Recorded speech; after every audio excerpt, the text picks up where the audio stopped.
Arestado ang 24 anyos na lalaki matapos maharang sa checkpoint at maaktuhang may kargang smuggled cigarettes na nagkakahalaga ng mahigit sa 427,000 pesos sa barangay San Vicente, Makilala, Cotabato kahapon. Kinilala ang suspect na si Jeric Albarico, residente ng Barangay Kawayanon. Bandang alas 11 ng umaga nang magsagawa ng checkpoint operation ang Makilala PNP Regional Intelligence Unit 12 alinsunod sa Intensified Unified Anti-Criminality Program. Aktong papahintuin nila ang Navara pick-up na minamaneho ng suspect pero nang i-flag down ay nagtangkang umiwas ang driver ngunit agad itong nasabat. Natuklasang expired ang papeles ng sasakyan.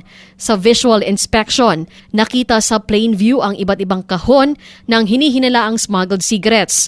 Dinala sa Makilala PNP ang mga kontrabando habang nakipag-ugnay na rin sila sa Bureau of Customs para sa kustudiya ng mga nakumpiskang items. Ipinaalam kay Albarico ang kanyang karapatan at dinala sa custodial facility matapos ang medical examination habang inihahanda ang kasong paglabag sa Republic Act 10863 o Customs Modernization and Tariff Act. Patuloy ang investigasyon ng otoridad kasabay ng pinaigting ng kampanya kontra smuggling at iba pang illegal activities sa lalawigan.